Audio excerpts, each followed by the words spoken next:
بسم الله الرحمن الرحیم. السلام علیکم. امید لرم زما ورونو خویندو چې ټول بخیر د صحت په جامه کې به یئ. نن درته د سورة الضحی یوه بهترینه کامیابه او مجربه وظیفه ښیمه. زما ورونو خویندو چې څوک هم ملازمت غواړي، نوکري غواړي، روزګار غواړي، چې څوک هم بېروزګاره وي یا تعلیم حاصل کړی وي او د نوکرۍ په تلاش کې در په دیګه ګرځي، یو ډیره کامیابه او مجربه وظیفه درته ښیمه چې ان شاء الله دا شروع کړي نو ډیر زر به ورته نوکري میلاو شي. زما ورونو خویندو دا ویډیو به تر اخره پورې ضرور ګورئ او خپل د هغه دوستانو سره به دا ضرور شریکه کوئ کوم چې د نوکرۍ په تلاش کې دي.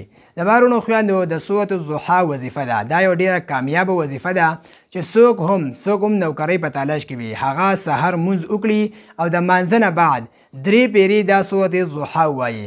اوس درته دغه سورة الضحی ووایم.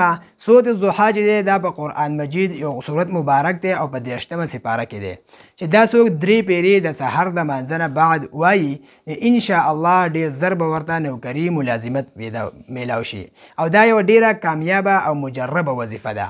اوس درته دغه سورة الضحی وایم، دغه هم زده کړئ.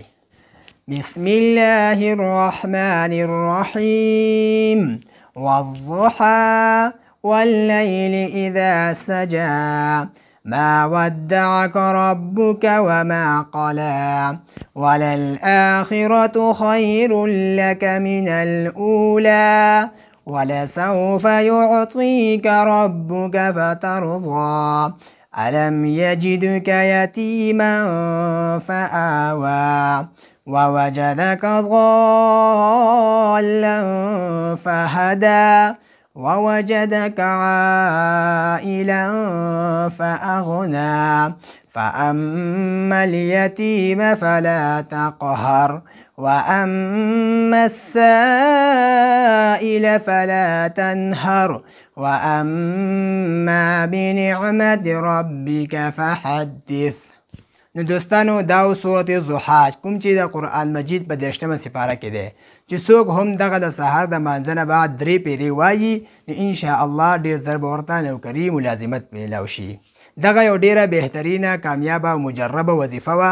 موږ خپل په دعاګانو کې ضرور یاد ساتئ او د داسې مجربو وظایفو لپاره زموږ دا چینل ضرور سبسکرایب کړئ.